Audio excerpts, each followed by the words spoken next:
इथपर्यंत बाल्यकांड. विवाहाचं मग काही वर्णनही अयोध्या कांडामध्ये आलेलं आहे आणि तिथून सुरू होतं ते अयोध्याकांड. दशरथ राजांचा प्राणांत, अंत्यविधी, अयोध्याकांड आणि आता जे सुरू होणार आहे ते आहे अरण्यकांड. भरत निघून गेले अयोध्येसाठी आणि इकडे वनामधली यात्रा ती 14 वर्ष सुरू राहणारच होती.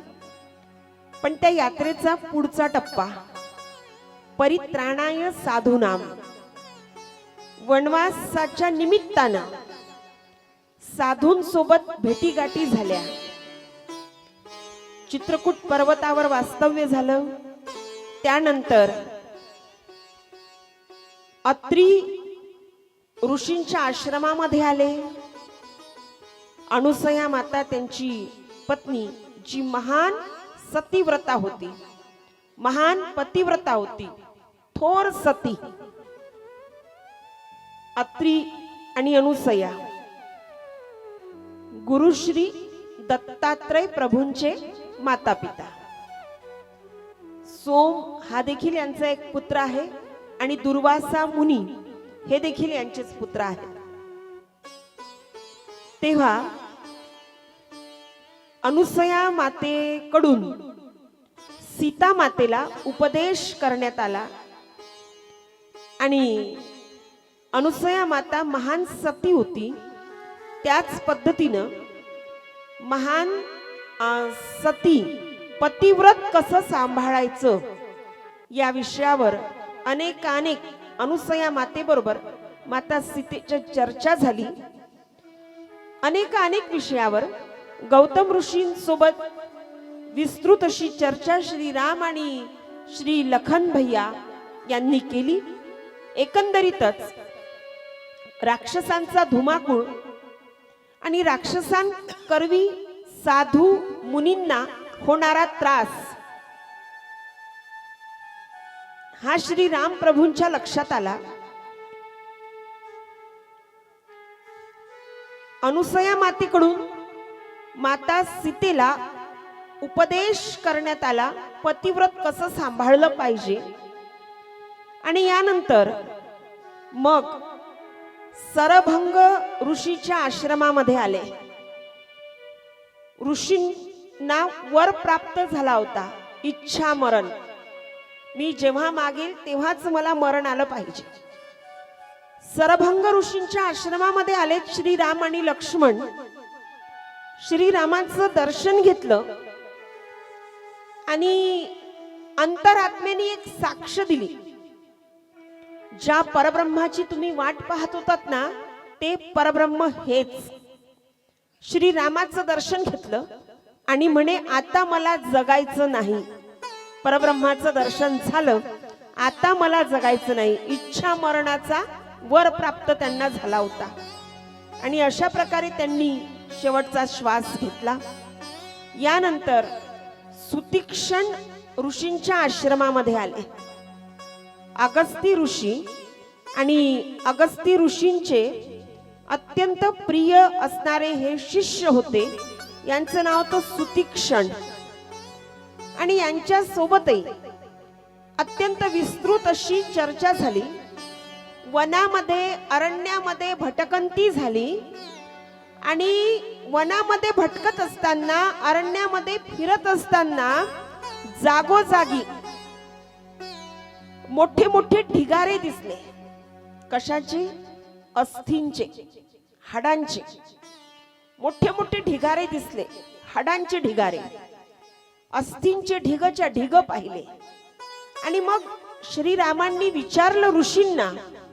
तेव्हा ऋषींनी सांगितलं, म्हणे काय करणार आम्ही, आम्हाला राहावं लागतं जंगलामध्ये. तप, यज्ञ, याग, विधी हे सगळं करण्यासाठी आम्ही जंगलामध्ये राहतो. आश्रमाची संस्थापना करतो, एक आश्रम प्रतिष्ठापित करून आम्ही राहतो. पण म्हणे हा राक्षसांचा उधम, राक्षस येतात, राक्षस आम्हाला म्हणतात आम्ही देव आहोत, आमच्या नावाची आहुती. तुमचे देव आम्हीच आहोत, ऐकलं नाही, आमचे आश्रमच जाळतात, आम्ही आश्रम जाळू दिले नाही, आम्हाला सुद्धा जीवे मारतात. आणि हा सगळा अस्थींचा ढिगारा आहे ना, हा राक्षसांच्या हातून मारल्या गेलेल्या ऋषी मुनींच्या अस्थींचा ढिगारा आहे. जसं श्रीराम ऐकतात, नतमस्तक होतात, दंडवत प्रणाम करतात आणि मी शपथ घेतो, या पृथ्वीवर राक्षसांच्या राज्याचा मी नायनाट करीन. शपथ घेतात. परित्राणाय साधूनाम, आता दुसरा टप्पा विनाशायच दुष्कृताम. हा, आणि आता एक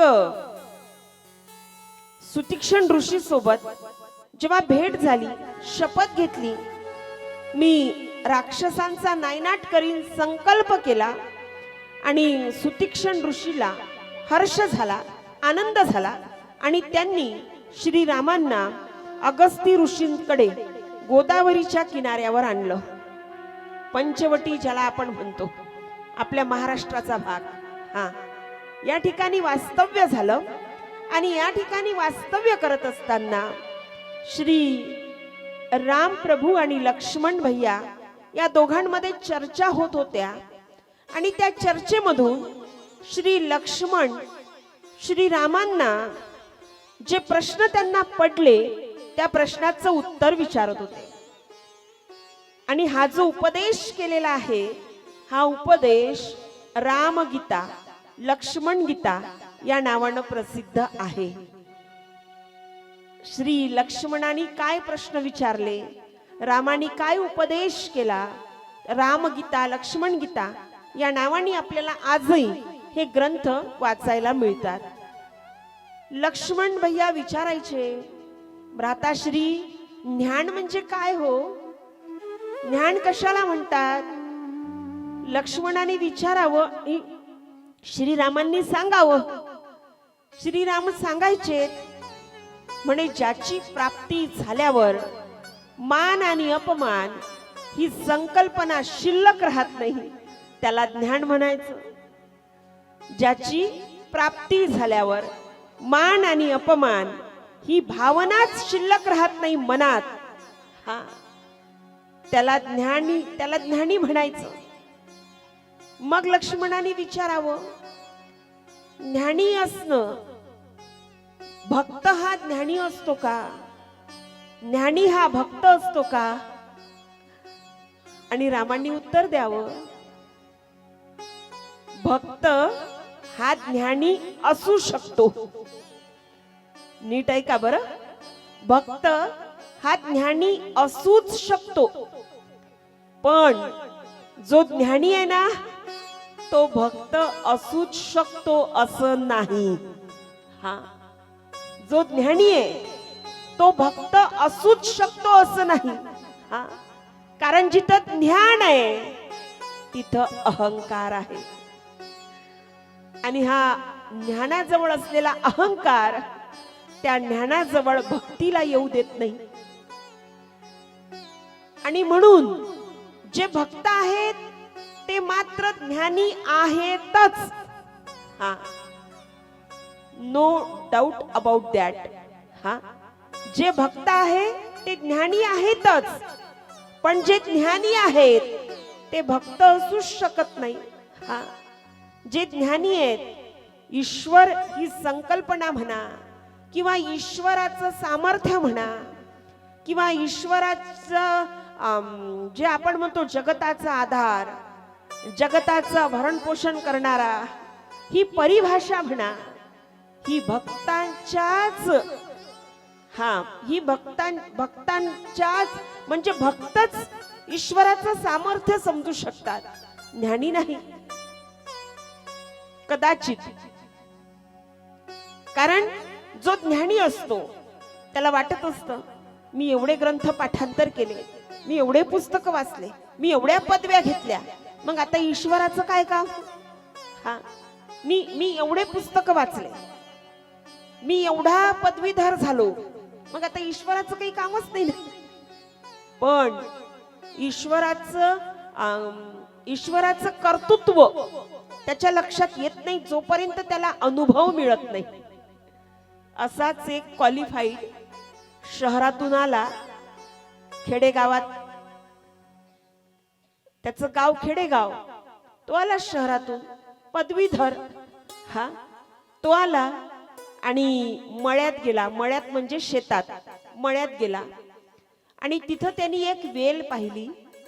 ती वेल होती कोहळ्याची. ती कोहळ्याची वेल पाहिली आणि तिथं शेतात काम करणारे गडी माणसं होते.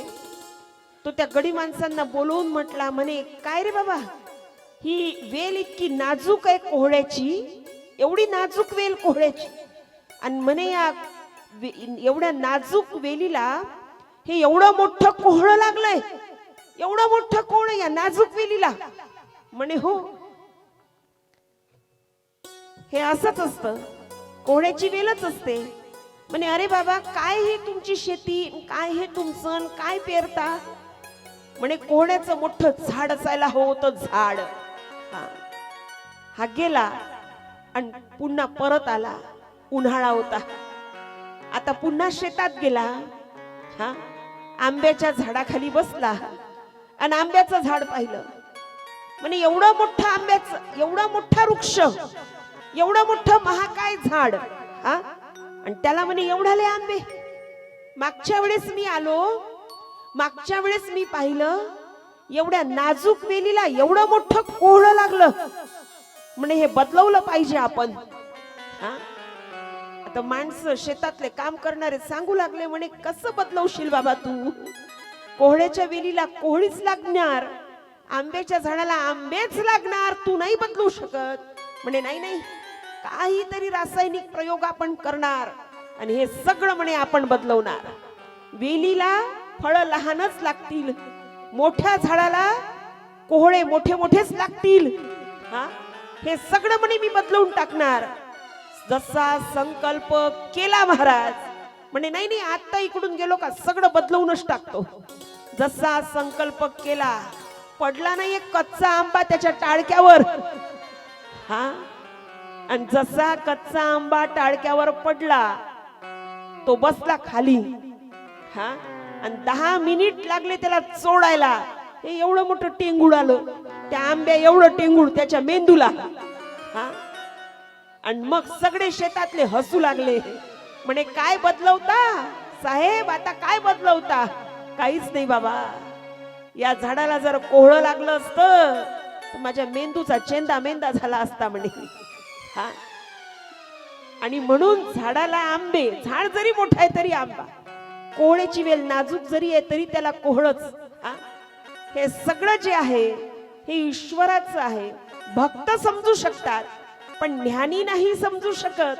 हा ज्ञानी जेव्हा भक्त बनतो ना, हा तेव्हा संत तत्व तिथं आविर्भूत होत असते. संत तत्व तिथं अंतर्निहित होत असते. ज्ञानी जेव्हा भक्त बनतो तिथं संत तत्वाचा आविष्कार जन्माला येत असतो. हा श्रीराम विचारत आहेत आणि लक्ष्मण सांगत आहे, म्हणे वैराग्य म्हणजे काय? श्रीरामांनी उत्तर दिलं, रज तम सत्व या तीनही गुणांचा सम पद्धतीनं त्याग करणे याला वैराग्य म्हणतात. हा सगळी सृष्टी त्रिगुणातीत आहे. या सृष्टीमधले सगळे सजीव त्रिगुणातीत आहे आणि म्हणून सगळी सृष्टी रज तम सत्व या 3 गुणांनी भरली आहे. आपलं शरीर, आपल्या शरीराच्या आतमध्ये सुद्धा आपली प्रवृत्ती रजगुणी आहे, तमोगुणी आहे आणि सत्वगुणी आहे. हा आता या 3ही गुणांचा सारख्या प्रमाणात त्याग करणे म्हणजे वैराग्य. वैराग्य म्हणजे असं नाही का आता रामकथा ऐकली आणि मला आता राम दिसला आणि आता मी सगळं सोडतो आणि जातो अयोध्येत. याला वैराग्य नाही म्हणता येणार. करून पहा बरं असं. समाज काय म्हणे, याची मुली लग्नाला आल्या, नेमकी याला अयोध्या आठवली. हा, गृहस्थ आश्रमाची बेडी आहे हो पायात, नाही जाऊ शकत. जोपर्यंत ते दायित्व पूर्ण करत नाही, ती जबाबदारी पूर्ण करत नाही, तोपर्यंत नाही सोडून जाऊ शकत. किंबहुना तुम्ही जिथं गेले तिथं तुमचा संसार आहे, तुमच्या सोबत आहे. हा, तुम्ही इथं मंडपात आले, पहिल्या दिवस पासून हा मंडपात आले, कथा ऐकत आहात, पण शरीरानंच इथं आहात. मनानं तर किती वेळा घरी जाऊन आले. हा, मनानं किती वेळा घरी जाऊन आले. कुकर लावला होता, खिचडीचा गॅस बंद केला का काय हे? हा, दूध तापवायला ठेवलं होतं येता येता, मग ते झाकलं नाही, तसंच आलो का काय? आपण झाकलं का नाही, झाकलं का नाही, भरत आले गेले खडावा घेऊन, दूध राहिलं झाकाचं. हा, असं आहे. आपण वैराग्य, हा, तुम्ही सगळं सोडून जेव्हा इथं मंडपात बसाल, तुम्हाला वैराग्य प्राप्त झालं.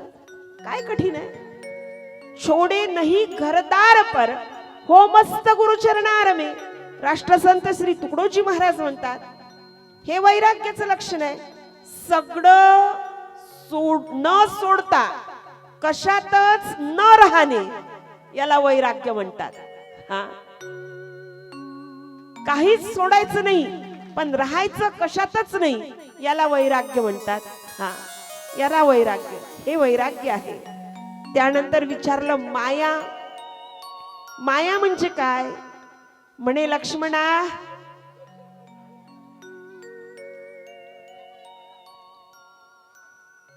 म्हणे माया ही तर सगळ्यात मोठी जादूगरणी आहे. हा, दिसत नाही, पण तिचं काम केल्याशिवाय राहत नाही. दिसत नाही, पण तिचं काम करते. प्रत्येक जण, आपण काल ऐकलं ना, आपण प्रत्येक जण मायातीत आहोत. मायातीत. माया सुटतच नाही. हा, आपण म्हणतो फक्त. माया सुटते का? आपण म्हणतो फक्त, दीदी आमच्या मुलाचं लग्न झालं का, आम्ही तुमच्या सोबत. हा, आम्हाला भेटायला येतात ना, आम्हाला सांगतात, दीदी बस 2 पोराचं लग्न झालं, एकाचं पुढल्या वर्षी, तिथून 2 वर्षानं लहानच, आणि आपण झालो मोकळं, आपण तुमच्या सोबत. पण माझं निरीक्षण आहे, माझा अभ्यास आहे, तुम्हाला सुना आल्या ना, तुम्ही जास्त गुतता. हा, सुना आल्या का, एकटे असले म्हणजे स्वयंपाक डब्बा सगळं करून, सगळी व्यवस्था करून कथा ऐकायला येणं होते, पण सून आली का नाही येणं होत. मला तर जायचंय कथा ऐकायला, पण काय करू, एवढ्या मोठ्या घरात ती एकटी राहील कशी? हा, असं आहे. माया सुटत नाही. सगळेजण म्हणतात आम्ही मोकळं होऊ, बस सुना आल्या का मोकळं होऊ. नाही होत महाराज. उलट प्रत्येक निर्णय घेताना तिचा विचार करावा लागतो. मग मी जाईन, मग हिच्या एकटीच्यानं काम नाही होणार, मग ही घरचं काम करीन का नातवाला पाहिन. अडकली तुम्ही. हा, ही आहे माया, ही आहे माया. दिसत नाही, पण ही कायम जीवाला अडकवून ठेवते. आणि हिचं वैशिष्ट्य आहे, हिचा स्वभाव आहे, ही जीवाला ईश्वराच्या कायम दूर ठेवते. ही ईश्वरापर्यंत पोहोचूच देत नाही. हा, ईश्वराच्या कायम दूर. पूजा करायला आपण बसलो, एक तो पूजा दुपारी 11च्या नंतरच करणार. हा, आणि मग इकडून तिकडून 11:30 पावणे 12ला पूजा करायला आपण बसले का, सगळी दुनियादारी तेव्हाच आठवणार. हा, सगळी दुनियादारी. कोणाच्या घरची तेरवीची पत्रिका आली, जावं लागन तेरवीला. वास्तुशांतीची पत्रिका आहे, जावं लागन, मग अहेर न्यावं लागन. राहिले देव पाण्यात. आणि कपाटातली अन्नाची यादी, आपल्या लग्नात त्यांनी काय आणलं होतं, राहिले देव पाण्यात भिजत. हा, ही माया आहे ना, ही कायम जीवाला ईश्वराच्या दूर ठेवते. लक्ष्मणाने एक एक प्रश्न विचारावेत महाराज, आणि श्रीरामाने प्रत्येक प्रश्नाचं उत्तर द्यावं. कसमें वादे प्यार वफा सब बातें हैं, बातों का क्या कसमें वादे प्यार वफा सब बातें हैं बातों का क्या, कोई किसी का नहीं ये झूठे नाते हैं नातों का क्या, कसमें वादे प्यार वफा सब बातें हैं बातों का क्या, कसमें वादे प्यार वफा सब बातें हैं बातों का क्या।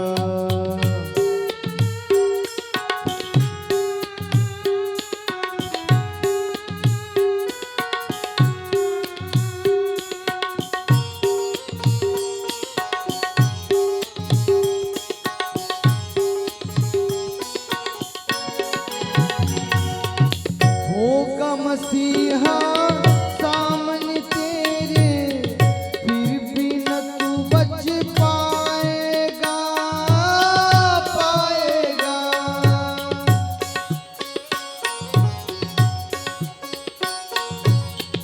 तेरा अपना खून ही आखिर तुझको आग लगाएगा लगाएगा।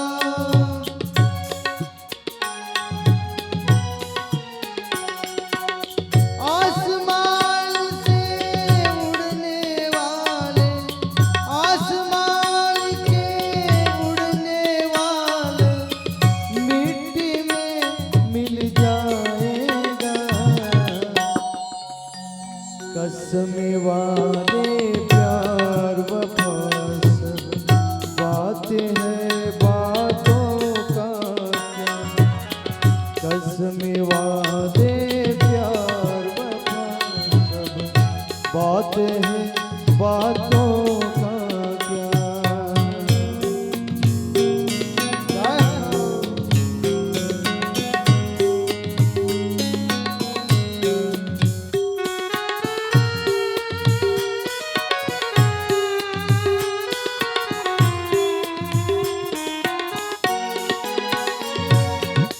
सुख में तेरे साथ चलेंगे, दुख में सब मुख मोड़ेंगे मोड़ेंगे,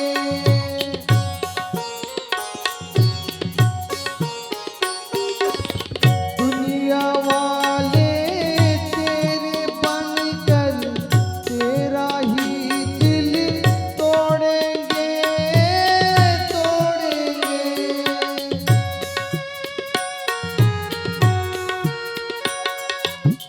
देते हैं भगवान को धोखा, हिंसा को क्या छोड़ेंगे, कसमें वादे प्यार वफा सब बातें हैं बातों का क्या। तुमच्या या पंचक्रोशीमधलं अत्यंत लाडकं व्यक्तिमत्व आदरणीय सन्माननीय श्री बंडूभाऊ वाडके आपले इथं आलेले आहेत कथा श्रवण करण्यासाठी, सत्राची शोभा वाढविण्यासाठी। तेव्हा आयोजकांकडून आणि व्यासपीठाकडून त्यांचं स्वागत। मागच्याही वर्षी भागवताच्या कथेमध्ये त्यांनी ही मंडपाची पूर्ण सेवा दिली होती आणि याही वर्षी भागवताच्या या रामकथेच्या या ज्ञान यज्ञासाठी त्यांनी ही मंडपाची पूर्ण सेवा फक्त मजुरी या तत्वावर आपल्याला दिली आहे। तेव्हा एकदा जोरदार टाळ्यांनी त्यांचं स्वागत। श्री रामचंद्र प्रभु की जय हो, सद्गुरु श्री संत गजानन महाराज की जय हो। आता काल आपण ऐकल्याप्रमाणे ऐकलं की या कथेमध्ये दोन स्त्री पात्र असे आहेत, स्त्री पात्र की ते थोड्या वेळासाठी येतात आणि सगळ्या कहाणीला इकडचं तिकडे करून ठेवून देतात। त्यापैकी एक पात्र आपण काल ऐकलं, मंथरा, जिसको सुनते ही अपितु जिसको देखते ही मन थर्रा थर्रा हो जाए उसे मंथरा कहते हैं.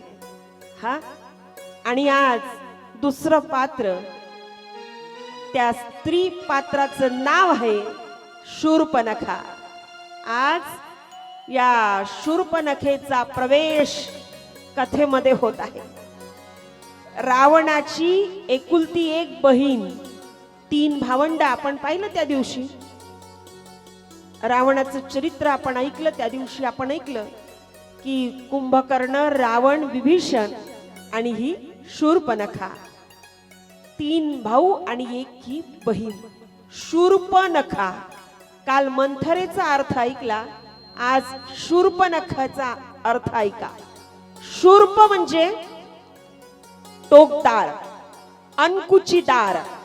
शूर्प म्हणजे टोकदार, अंकुचीदार. हा, शार्प हा इंग्रजी मधला शब्द या शूर्प शब्दापासूनच तयार झाला. हा, तेव्हा हा अंकुचीदार, टोकदार म्हणजे शूर्प आणि समोरचा एका नख, शूर्प नखा. हा, आता व्याख्या ऐका, अर्थ ऐका.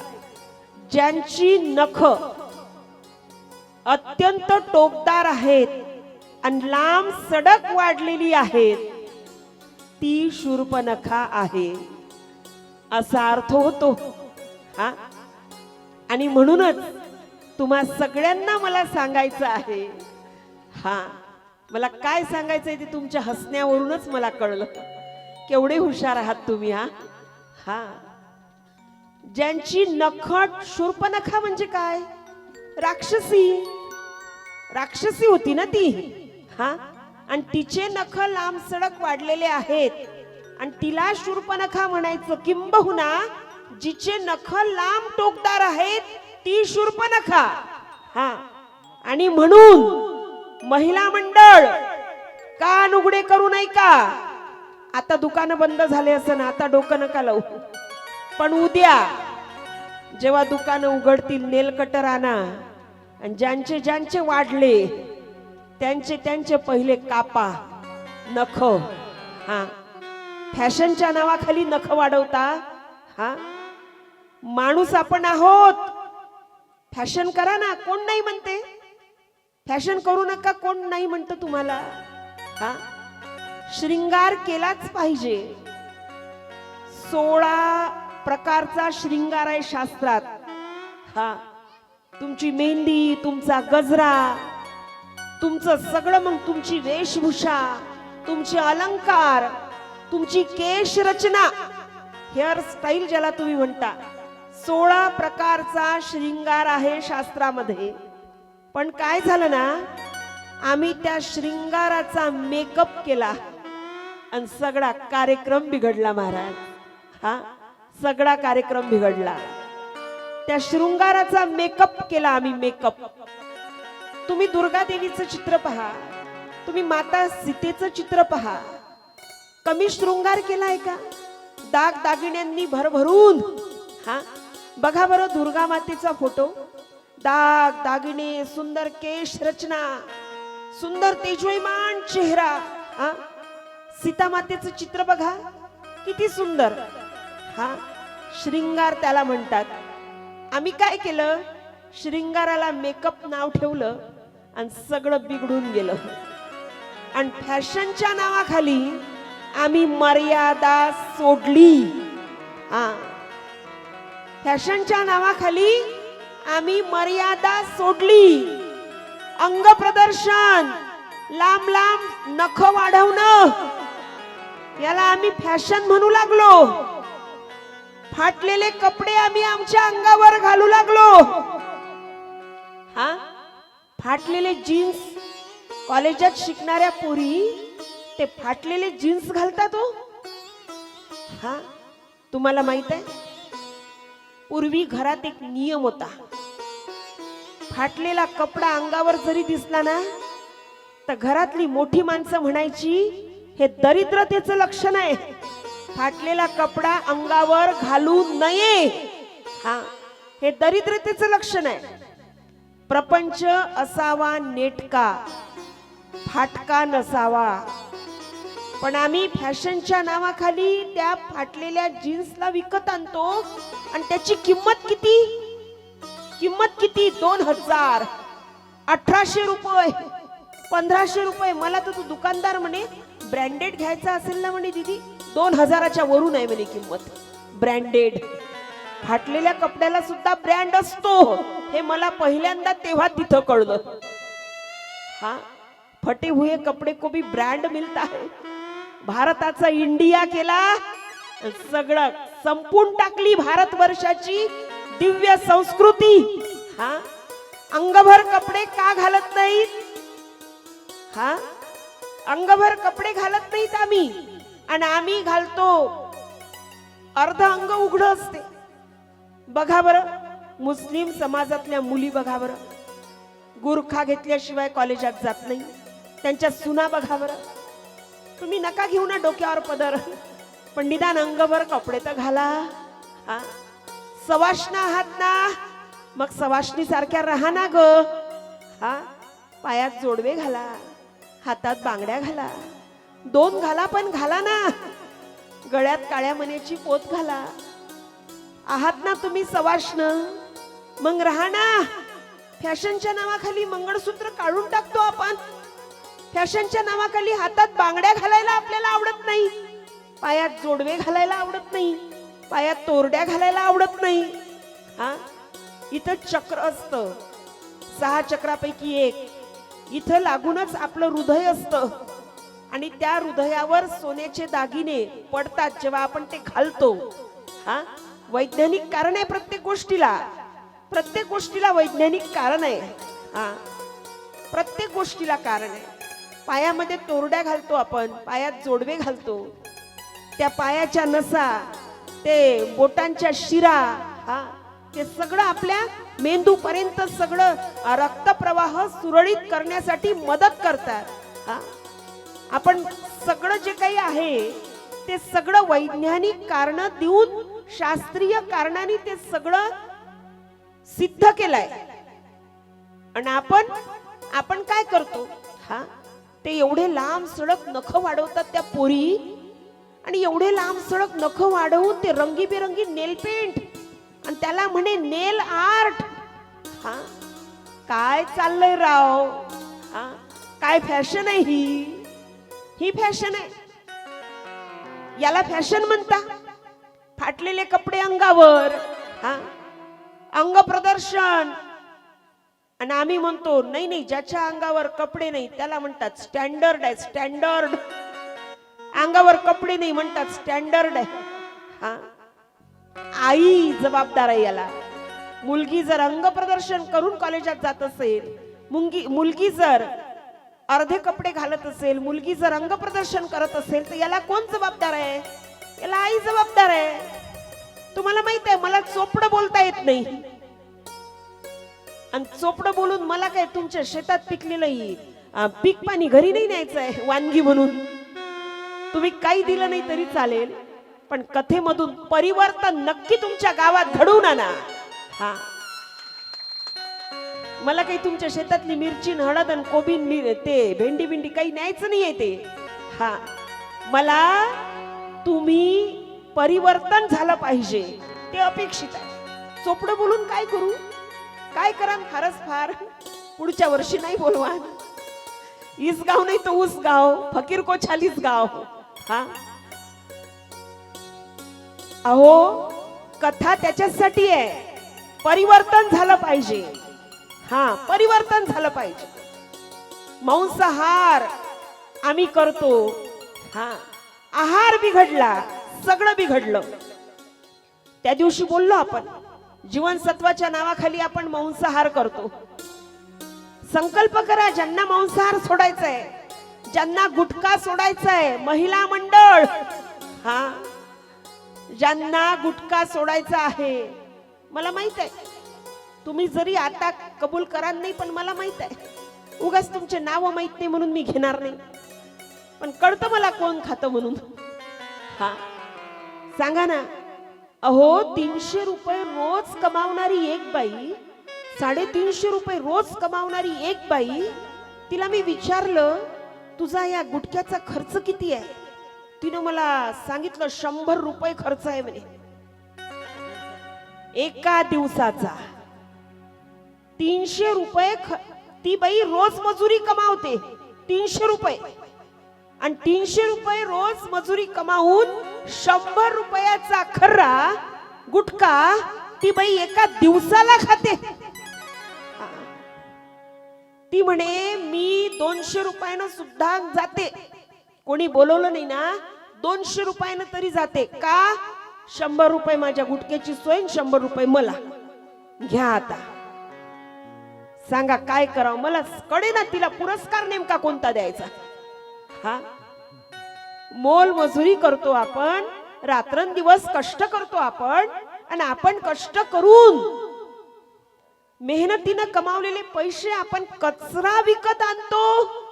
कचरा आज आपण खातो, उद्या जर आपला मुलगा खायला लागला तर कोणी नाकानी म्हणाल त्याला खाऊ नको म्हणून. हा, तो म्हणेल राहू दे नको सांगू. मी 5व्या वर्गात होतो, मी बापाच्या खिशातून पैसे काढायचो तुला लपून आणून द्यायचो. हा, का तुम्ही म्हणू शकाल का त्याला? हा, आता उद्याचा दिवस शिल्लक आहे. 2 तरी महिला असे नाव आले पाहिजे का आम्ही आजपासून गुटखा खात नाही. 2 तरी करा, धाडस करा, हिम्मत करा. हा, 2 तरी महिलांचे नाव आले पाहिजे. 2 तरी. तुम्हाला माहित आहे त्या दिवशी दारू सोडण्याबद्दल इथं संकल्प झाले. हा, मांसाहार महिला मंडळी, पुरुष मंडळी मांसाहार जर खात असाल द्या सोडून. त्याच्यापेक्षा चविष्ट भरपूर काही आहे हो खायला. त्याच्यापेक्षा चविष्ट भरपूर काही आहे. आणि जेवढा तुम्ही मसाला त्या मांसाला लावताना तेवढा मसाला साध्या आलूला जरी लावला तरी तो आलू तेवढाच स्वाद देतो. हा, काय काय नाही खायला. तुमच्याजवळ आहे ना पैसा, मग रोज काजूची भाजी खा, रोज पनीरची भाजी बनवून खा. हा, कॅल्शियम असतं त्यात. हा, खाना आहे ना तुमच्या जवळ पैसा, मग ते मांस विकत आणण्यासाठी ती तुमची मेहनत लावू नका. किती मेहनत करतो आपण पैसा कमावण्यासाठी. हा, किती मेहनत करतो. आणि एवढ्या मेहनतीनं कमावलेला पैसा, एवढ्या मेहनतीनं आपल्याला मिळालेलं आपलं उत्पन्न, आणि त्यातून आपण विकत काय आणतो? तो कचऱ्यासारखा गुटखा. हा, ते मांस. मोठ्यातल्या मोठ्या आहार तज्ञाला विचारा, मोठ्यातल्या मोठ्या शास्त्रज्ञाला विचारा, त्याला विचारा त्या मांसाला काय चव आहे.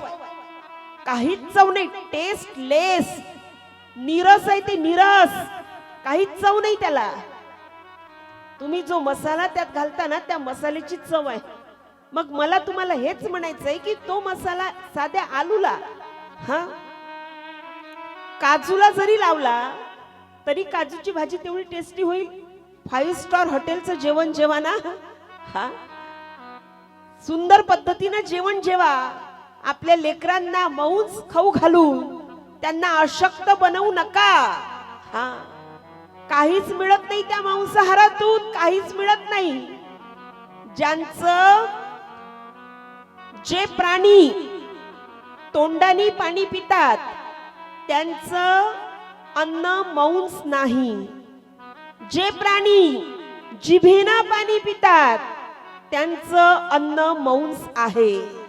आता लावा हिशोब. हा, आपण कशाने पाणी पितो? तोंडाने. जिभेने पितो का? हा, मग आपलं अन्न मांस आहे का? एवढा मोठा भयंकर कलियुग आहे, पण हत्ती मांस खातो का? एवढा महाभयंकर कलियुग आहे, पण घोड्यानं कधी मांस खाल्लं का? तो कसा हरभरे खातो? हा, तो कसा हरभरे खातो? प्राण्यांनी त्यांचा धर्म सोडला नाही, मग या माणसांनी का धर्म सोडावा? हा, किती दुःख आहे. हत्तीला सांगावं लागतं का तू हत्ती सारखा आहे, तू हत्ती बनून जग रे बाबा? हत्तीला सांगावं लागतं तू हत्ती आहे, हत्ती सारखा जग. घोड्याला सांगावं लागतं तू घोडा आहे, घोड्यासारखा जग. हा, पण माणसाला सांगावं लागतं की नाही? अहो गाढव ज्याला म्हणता की नाही तुम्ही, हा, त्या गाढवाला सुद्धा सांगावं लागत नाही महाराज, तू गाढव आहे बाबा, गाढवासारखा जग रे, त्याला सुद्धा सांगावं लागत नाही. पण दुर्दैव माणसाला सांगावं लागतं, तू माणूस आहे बाबा, माणसासारखा जग. दारू पिणं तुझं काम नाही, मांसाहार तुझं काम नाही, खर्रा गुटखा खाणं हे तुझं काम नाही, आणि घरातल्या महिलेचं, गृहलक्ष्मीचं हे तर मुळीच काम नाही. हा, गृहलक्ष्मी आहोत ना आपण, हा आपण गृहलक्ष्मी आहोत ना. गृहलक्ष्मी एवढा सन्मानाचा पुरस्कार गृहस्थ आश्रमाने आपल्याला दिला. हा, मातृत्वाचा दागिना या सृष्टीच्या रचयिता श्री ब्रह्मदेवानी आपल्याला दिला. संपूर्ण घर सांभाळण्याची ताकद, सामर्थ्य, बळ, शक्ती विष्णुदेवांनी आपल्याला दिलं. हा, शक्तीचा गौरव म्हणून आपण घरात राहतो आणि आपण तो कचरा विकत आणतो. हा, उद्या 2 तरी संकल्प आले पाहिजे. संकल्प जोपर्यंत येत नाही तोपर्यंत उद्याची महाआरती होणार नाही, कारण उद्या कथेचा विश्राम आहे. हा, उद्या कथेचा विश्राम आहे, उद्या महाआरती करायची आपल्याला. आणि जोपर्यंत महिला मंडळींकडून संकल्प येत नाही तोपर्यंत महाआरतीच होणार नाही. मला काय, मला कीर्तनच करायचंय सकाळी उठल्यावर इथं. हा, आदत पुरी सुधारलो, आधारलो, बस हो गया भजन. आदत पुरी सुधारलो, बस हो गया भजन, बस हो गया भजन, बस हो गया भजन. मन की तरंग मार लो, मन की तरंग मार लो, बस हो गया भजन. आदत बुरी सुधार लो, बस हो गया भजन. हरि बोल.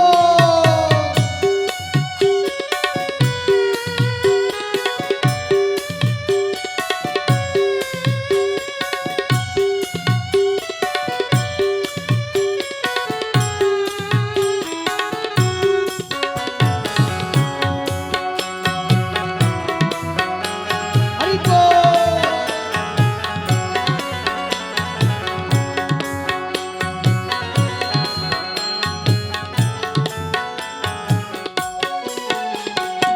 दृष्टि में तेरे दोष है, दुनिया निहारती. दृष्टि में तेरे दोष है, दुनिया निहारती. गुरु ज्ञान अंजन सार लो, गुरु ज्ञान अंजन सार लो, बस हो गया भजन. आदत बुरी सुधार लो, बस हो गया भजन. हरि बोल.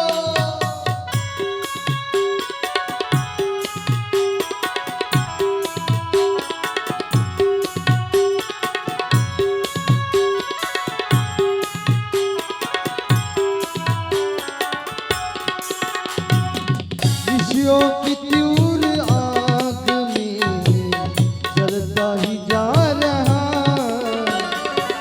मन की तरंग मार लो, बस हो गया भजन, बस हो गया भजन, बस हो गया भजन. आदत बुरी सुधार लो, बस हो गया भजन.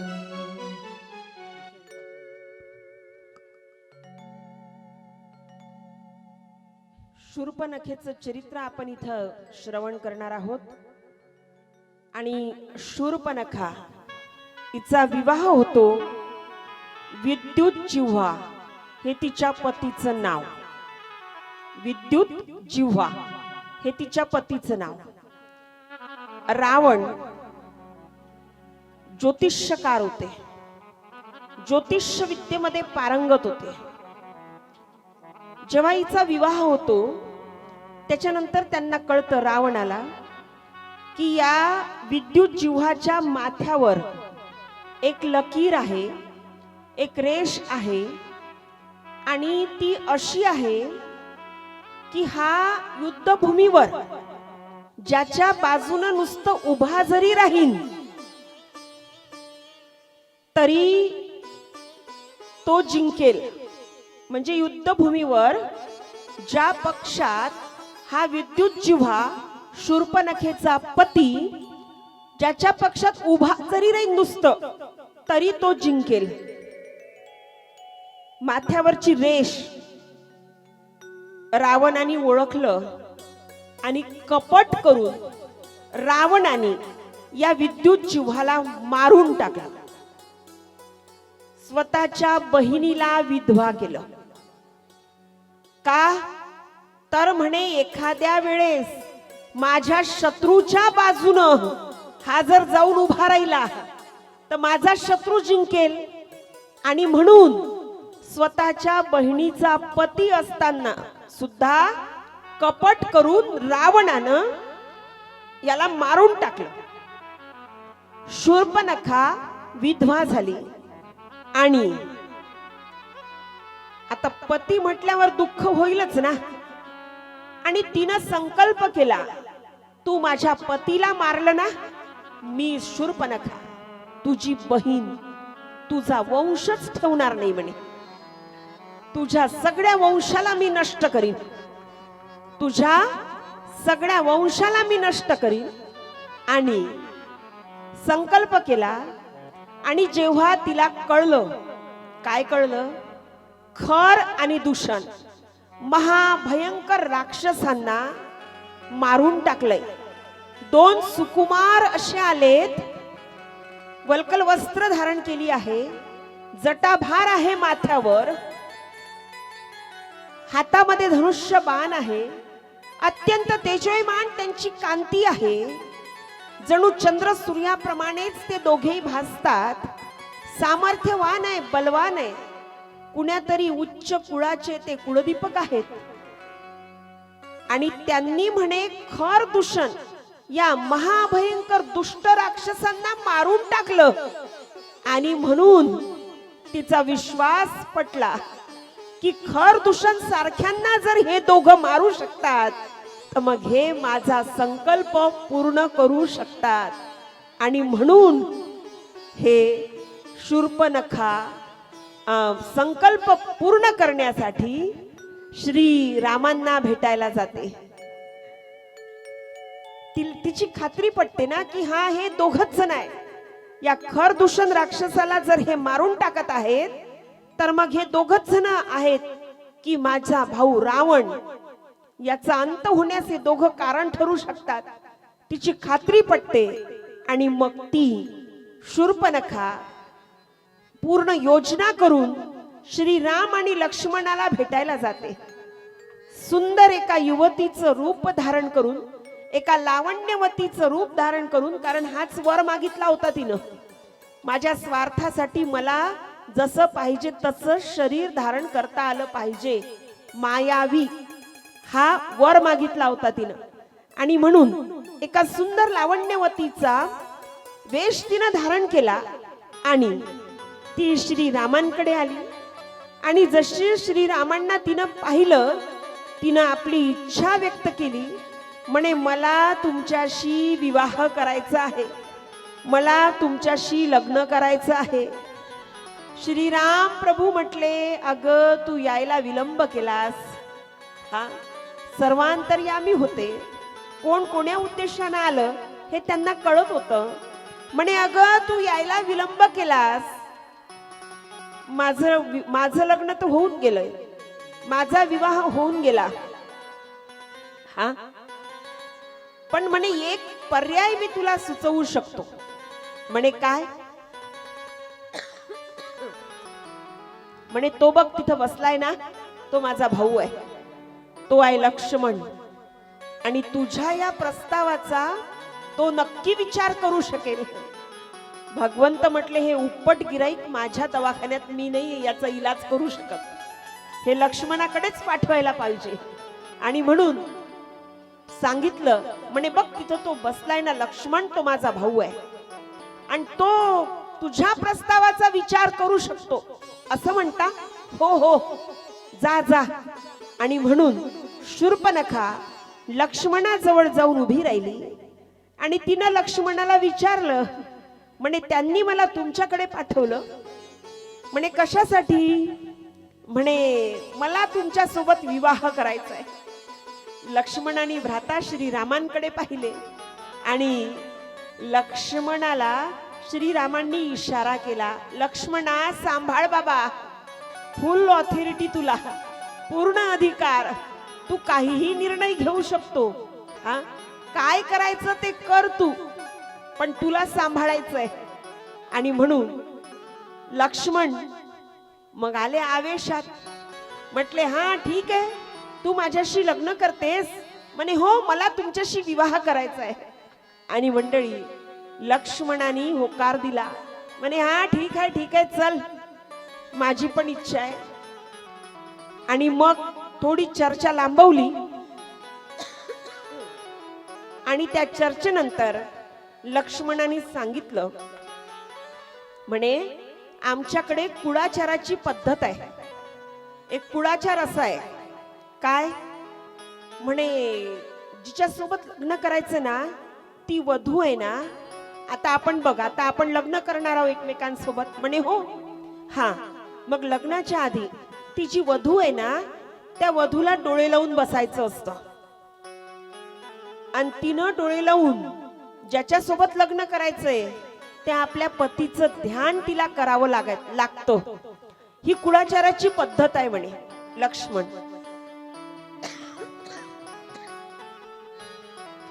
आणि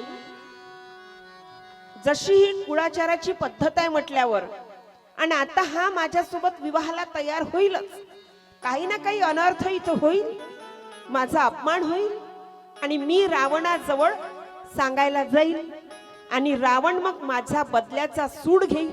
ही सगळी योजना शूर्पणखेने करून ठेवली होती आणि ती सुद्धा तयारीतच होती. माझं काही होऊ दे, यानं मला मारलं तरी चालेल, पण रावणाचा वंश मी नष्ट करीन. शूर्पणखेचा संकल्प होता, जरी ती बहीण असली. मग आता म्हणजे ठीक आहे, फक्त डोळे लावूनच बसायचंय ना.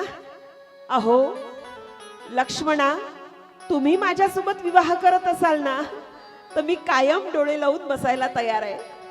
लक्ष्मण म्हटले, मी तुला हेच म्हणत होतो की बस बाई, लाव एकदाचे डोळे. आणि शूर्पणखीने डोळे मिटले महाराज, आणि जसे डोळे मिटले धारदार शस्त्र आणलं लक्ष्मणाने आणि तिचं नाक कापून टाकलं. सौंदर्याचं प्रतीक असणारं नाक. हा, आणि सौंदर्याची व्याख्या नाकच करते ना. हा, मुलगी पाहायला गेलो आपण काय विचारतो, हा नाका बिकानं कशी आहे, नाकी डोळी कशी आहे, आपण विचारतो ना. हे नाक सगळ्यात महत्वाचं. हा, कुणाचा अपमान झाला तरी आपण म्हणतो नाक गेलं, आणि कुणाचा मान जरी राहिला आपण म्हणतो राखलं बा आमचं नाक. हा, त्याच्यामुळे हे नाक अति महत्वाचं आहे. आणि म्हणून लक्ष्मणाने धारधार शस्त्र हातात घेतलं आणि तिचं नाक कापून टाकलं. आणि जसं नाक कापलं ती मूळ रूपामध्ये परिवर्तित झाली, राक्षसी रूपामध्ये परिवर्तित झाली आणि रडत रडत जाऊन पोचली रावणाच्या दरबारात. रघुपति राघव राजा राम, पतित पावन सीताराम. रघुपति राघव राजा राम, पतित पावन सीताराम. जन्मस्थान आए रघुराई, शूर्पणखा की नाक कटाई. खरदूषण को मारे राम, पतित पावन सीता. तेरे मर्जी का मैं हूँ गुलाम. मेरे अलबेले राम, मेरे अलबेले राम मेरे अलबेले राम तेरे मर्जी का तेरे नाचू शकता मर्जी तुम्ही, का नाचू शकता. तेरे मर्जी का हा. तेरे ज्यांना मर्जी ज्यांना का नाचायचंय उठून उभं राहून नाचू शकता. जय श्री राम हरि बोल नाचो का आनंद मनाओ जय श्री राम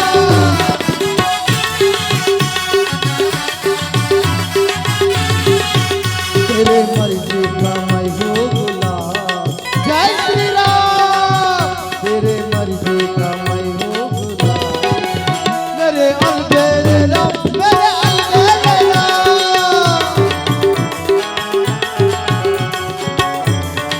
जय हो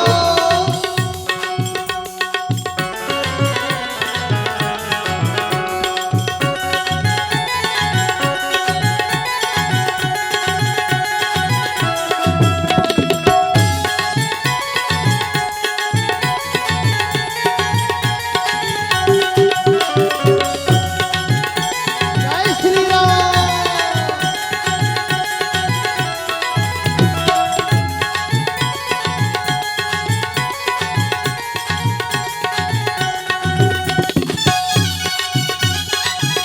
हरि बोल तालियों के साथ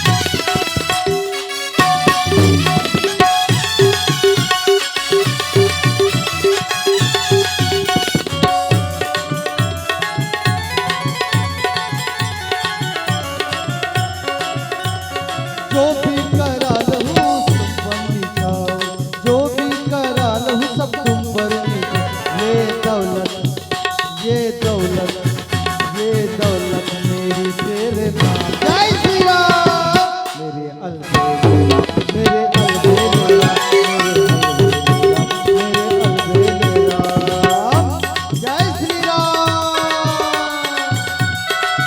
हरि बोल तालियों के साथ ताली की सेवा करते हैं।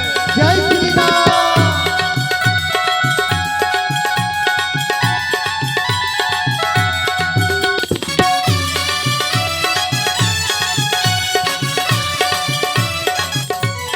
कभी गया हूँ मैं लंबे सफर में कभी गया हूँ मैं लंबे सफर में लंबे सफर में लंबे सफर मेरा जीना मेरा जीना मेरा जीना हुआ है हरा मेरे अलबेले राम मेरे अलबेले राम मेरे अलबेले राम मेरे अलबेले राम जय श्री राम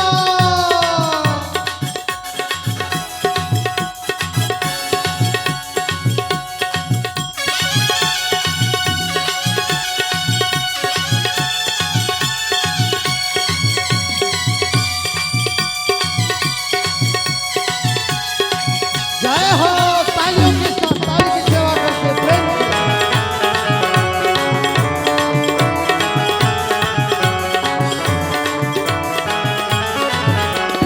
तेरी रजा ने अब कर ली है राज तेरी रजा ने अब कर ली है हमें दे दो हमें दे दो हमें दे दो सजाया इमाम मेरे अलबेले राम मेरे अलबेले राम मेरे अलबेले राम जय श्री राम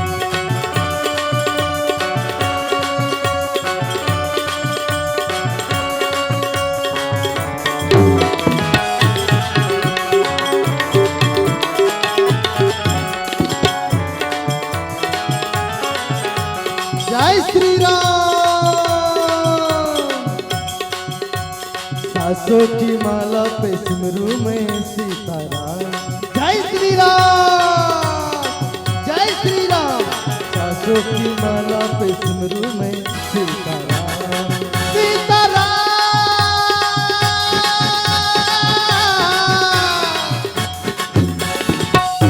सीताराम सीताराम सासों की माला पे सिमरू सीताराम जय श्री राम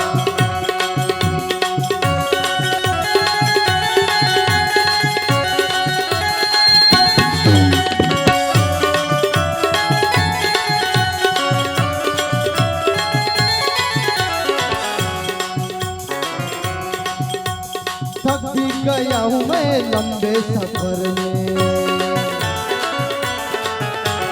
लंबे सफर में, लंबे सफर में। मेरा जीना, मेरा जीना, मेरा जीना हुआ है हराम। मेरे अलबेला, मेरे अलबेला, मेरे अलबेला, जय श्री राम।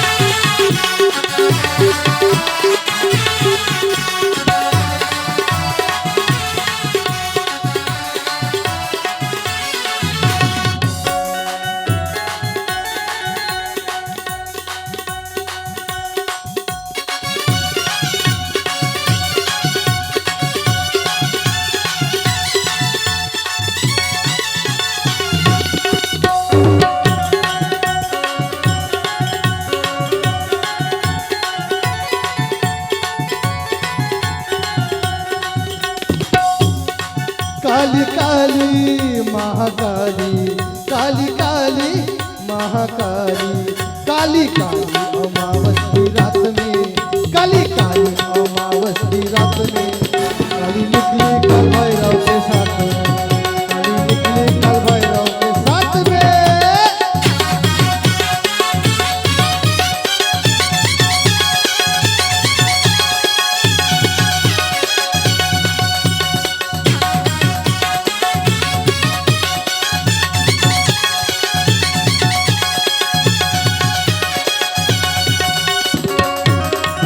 जय श्री राम, जय माता दी।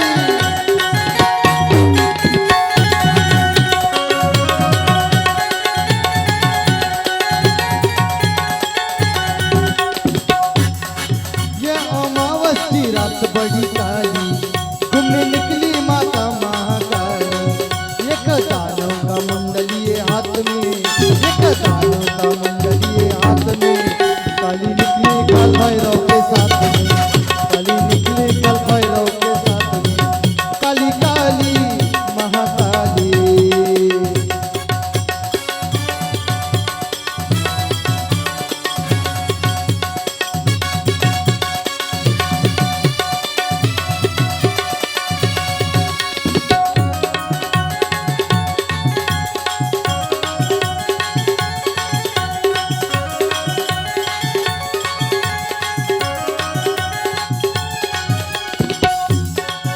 केस बिखरे माँ के काले काले, नैना मैया के है लाले लाले।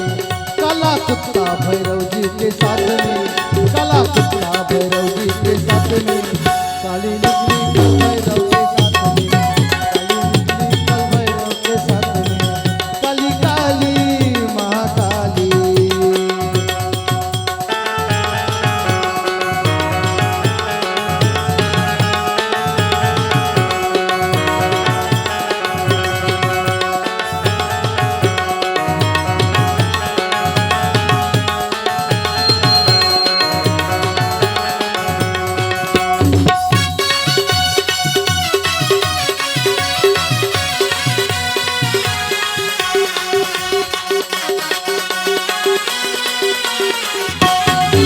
हरि बोल,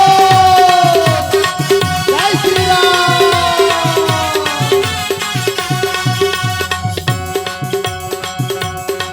रूप भैरव जी का काला काला, ये तो है मैया काली का काला। बेटा तुमने चला माँ के साथ में, बेटा तुमने चला माँ के साथ में, काली निकली कल भैरव के साथ में, काली निकली कल भैरव के साथ में।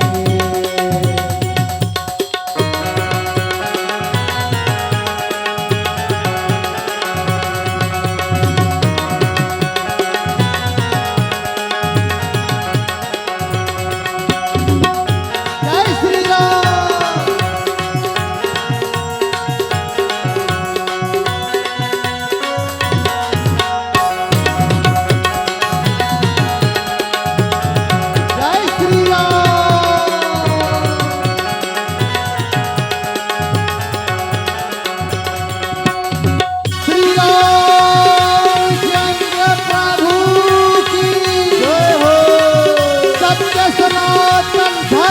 की अधर्म का नाश हो, प्राणियों में सद्भावना हो, विश्व का कल्याण हो, गौ माता की रक्षा हो।